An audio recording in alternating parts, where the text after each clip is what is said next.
بتسرق الأردنيين، إسرائيل بتسرق اللبنانيين، الجماعة الريفيين اللبنانيين اليومين اللي فاتوا ابتدوا ياخدوا ماسورة مية لمياه الشرب، قامت الطيارات الإسرائيلية ضربتها. يعني حتى تصرفات نستطيع أن نطلق عليها أنها تصرفات غير أخلاقية. تسرق مية من سوريا، بيقال ان ليها اساليب فظيعه جدا في الحصول على الماء من الابار بشكل مدفون وبشكل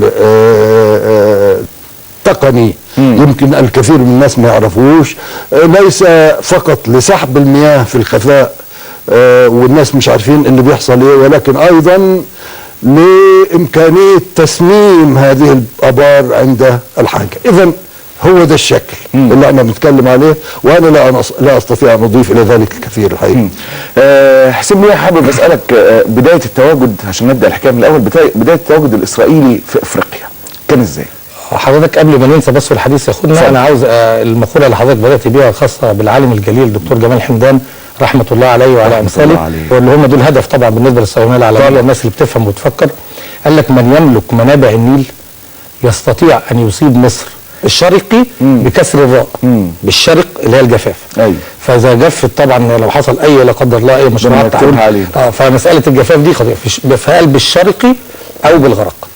إذا الراجل ده ما كانش بيهزر، والراجل قال كلام والحمد لله يعني التاريخ خلده بعد ما مات للأسف. احنا عاوزين ناس تخلد او يؤخذ بمقولاتها وعلمها وهم عايشين. فالموضوع ده هو موضوع في غايه الاهميه. يعني ده معناه ايه؟ معناه لما نتعامل مع هذا الملف او مع اسرائيل في وجودها في افريقيا نتعامل برضو بالمنطق العلمي. يعني احنا لازم نتكلم عن تصورات ما يسمى سيناريوهات الازمات المتوقعه في ازمه زي بتاعتنا، ان شاء الله خلال الحديث هنتطرق ليها. ولازم تقوم على المنهج العلمي في اداره الصراعات والازمات.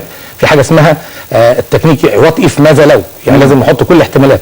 وعلى فكره موضوع لا نقلل من شأن الخطر الإسرائيلي على مياه النيل، لكن عاوزين نقول ان في اخطار طبيعيه ايضا قد تكون اكثر شده. فالمساله لازم نتعامل معها علميا، لان الحقيقه ما قال اليه ما قال في الاتفاق الاطاري دي منابع النيل، وحضرتك بتحكي في اثيوبيا. اتفضل يا فندم. فحضرتك الموضوع لازم تتعامل معاه بمنطق وات اف، يعني بيسموه اف تكنيك، يعني تكنيك ماذا لو حدث. فقد يكون بيسموها مان ميد ديزاستر، يعني كارثه من صنع الانسان زي موضوع مثلا التدخلات الصهيونيه، او طبيعيه قد تكون كوارث طبيعيه. يعني في كلام يمكن استاذنا يتكلم عنه، وكان بحوث اتعملت هيئه الاستشعار عن بعد في مصر، ان قد يكون هناك حضرتك ان اتجاه الرياح يخلي ان المياه لا تسقط على الهضبه الاثيوبيه ومن ثم يتحول مجرى النيل. يعني حتى لو موضوع خيال علمي يجب نتعامل معه. فاحنا في عصر لازم العلم هو اللي يتحكم واحنا بنتكلم في المسائل دي. جميل. بالنسبه لوجود اسرائيل في افريقيا، هو قبل تاسيس الدول الافريقيه واستقلالها عن المستعمر كان هناك حلم مع تيودور هرتزل مع المؤتمر الصهيوني الاول. لان كان الدوله البديله كان دوله احدى دول افريقيه، كانوا بيقولوا ايه؟ طب الوطن الام ده، الوطن البديل، البروميسد لاند دي تبقى ايه؟ الدوله الاول. فاتكلموا عن الدوله اللي هم هيبتدوا بقى المساله الاوروبيه والمشكله اليهوديه اللي هم صدروها لنا للاسف. لما الراجل احمدي نجاد اتكلم عن الموضوع ده العالم كله قام عليه. لا صحيح مشكلتهم مش مشكلتنا احنا، هم نفسهم بالحفريات وبالدراسات مش عارفين يثبتوا ان هم دول كانوا موجودين في الارض دي. فده كلامهم هم. فما بالك حضرتك احنا بقى لما نروج هذا الكلام لهذا في اخطاء كثيره بنقع فيها. فحضرتك بالنسبه لهذه القضيه كان هيختاروا اوغندا كوطن بديل او الارجنتين، وكانوا بيشوفوا اللي عندهم جاليه كبيره كانت الارجنتين او اوغندا عشان حلم الميه كده. لكن هم قالوا ايه؟ لا احنا عشان نقدر نجمع اليهود دول، الناس اللي بيحبوا الدنيا والمصلحه واحرص الناس على حياه دول، طبعا لازم نشوف لهم حاجه جاذبه. فلقوا ان قصه البروميسد لاند، ارض الميعاد، وان هم التشوزن بيبل، الشعب المختار، هذه الاساطير. وعشان كده خطتنا في التعامل معهم يجب ان تعري هذه الاساطير. فهذه الاساطير اللي هم بيقولوها قالوا لا احنا ناخد هذا المكان المقدس عشان نقدر نجذب الناس بيهم ونقدر نجذب تعاطف عالمي. وللاسف الشديد القضيه هي قضيتنا، لكن احنا محامون فاشلون يعني للاسف.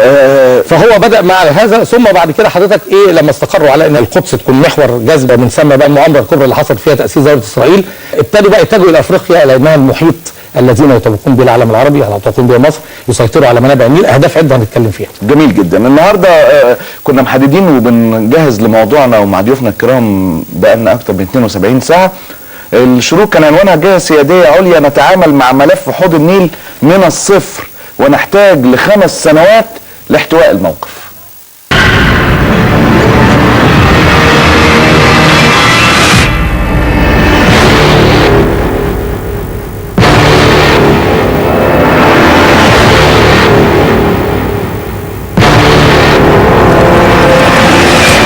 Defense cooperation between the United States and Israel is a model of success, and it must be deepened. As President, I will implement a memorandum of understanding that provides $30 billion in assistance to Israel over the next decade, investments to Israel's security that will not be tied to any other nation.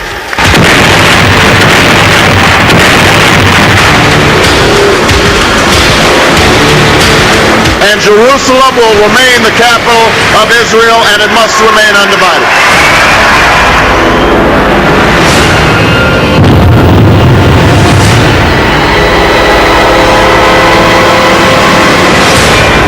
أمريكا لن تدير ظهرها على طموحات الشعب الفلسطيني المشروعة من أجل الكرامة والفرصة وتحقيق دولة لأنفسهم.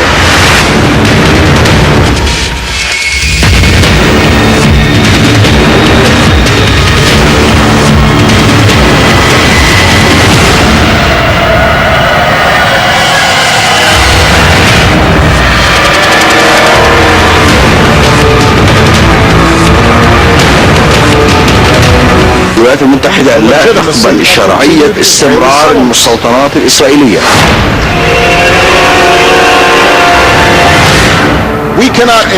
لا نستطيع فرض السلام. دكتور ضياء القوسي الخبير الاستراتيجي ومتخصص ملف المياه، محتاجين برضو نبدأ الإطلالة نرجع للتاريخ. أنا قلت العنوان بتاع الشروق النهاردة، ولكن الاتفاقية التاريخية بين مصر ودول المنبع كان بدايتها إيه؟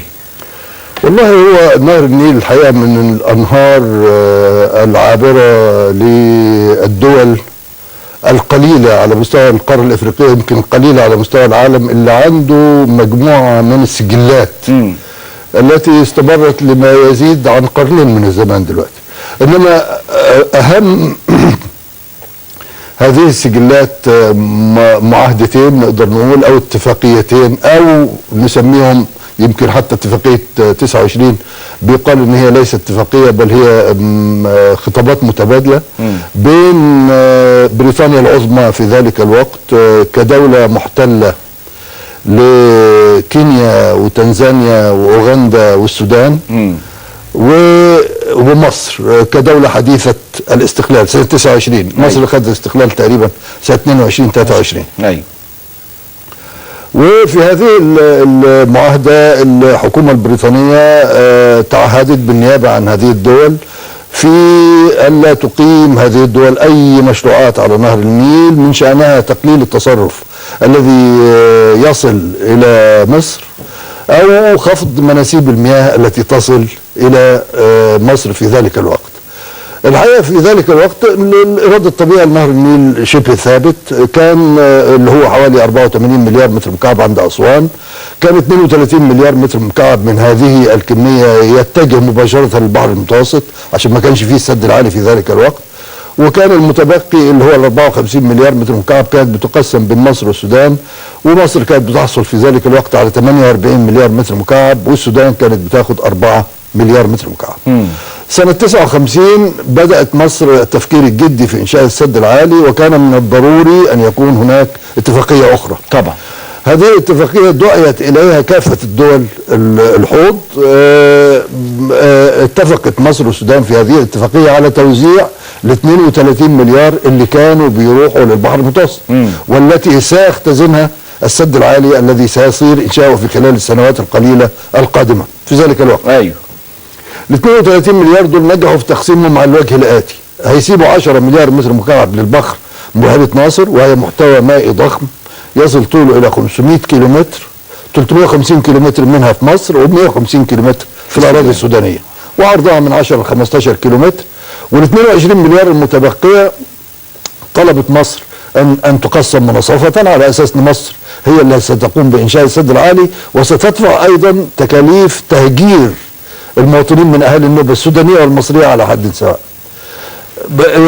كان هناك اتجاه واضح لتضييق الإخوة السودانيين، وتم الاتفاق في النهاية على أن تحصل السودان على الكمية الأكبر حوالي الثلثين 14.5 مليار متر مكعب، تضاف للأربعة هتبقى 18.5 مليار، ومصر تاخد 7.5 فقط، تضاف لل 48 تبقى 55.5 مليار.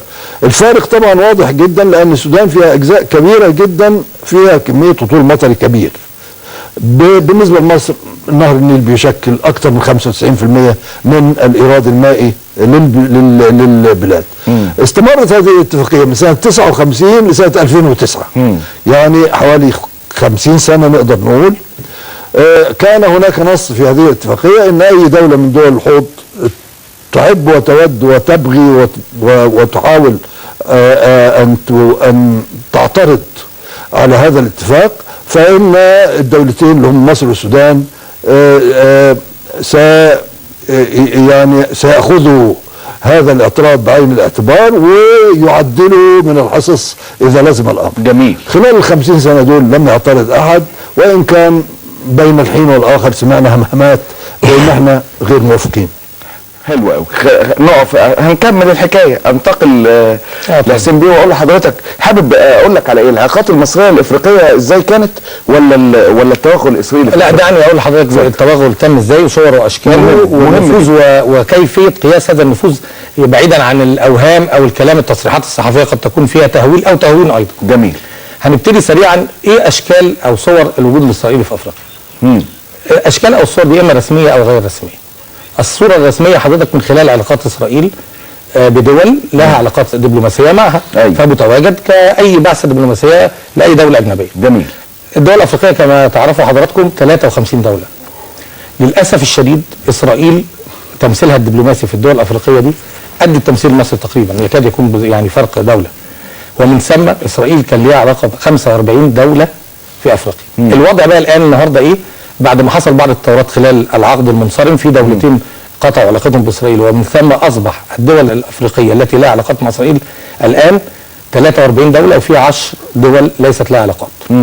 معظمها دول الشمال الافريقي، لان الجنوب الافريقي حضرتك عنده مشكله ان الجنوب الافريقي البعد القومي مش موجود عنده، البعد العقدي في حضرتك وثنيه وبعض الديانات تقليديه وعبودوا شيخ مختلف عن الشمال. مختلف عن الشمال، لكن عندنا الشمال البعد القومي والعروبي والاسلامي والمسيحي ايضا. المسيحي انا عارف حضرتك في خلاف بين الكنيستين، المفروض الكنيسه كنيسه رائده، لكن اثيوبيا ايضا يعني سبحان الله يعني من نكد زمان اثيوبيا معانا في كل حاجه. هتشوف حضرتك ان شاء الله لما نعمل شرايح للساده المشاهدين هتلاقي اثيوبيا في كل مشكله، من اول تشجيع الفريق الخصم في مدرجات كره القدم الى السلوك التصويتي في الامم المتحده الى تقرير جولدستون نفسه. يعني ما سابوش حاجه الا مع اسرائيل فيها. والحقيقه انا مش عارف ازاي الموضوع غايب عننا. في دراسات حضرتك احنا هنتكلم حاجه اسمها كوانتيتيف اناليسيس، التحليل الكمي. يعني بنحسب بدل ما نقول كلام كده تايه نحسب بالارقام، نحسب يبقى كل حاجه بقى مثلا السلوك التصويتي. دول العالم معروف عددها، مواقف التصويت هي معروفه 4 مواقف. يا اما انا اؤيد قرار او اعارضه او امتنع او اغيب، موقف من الاربعه.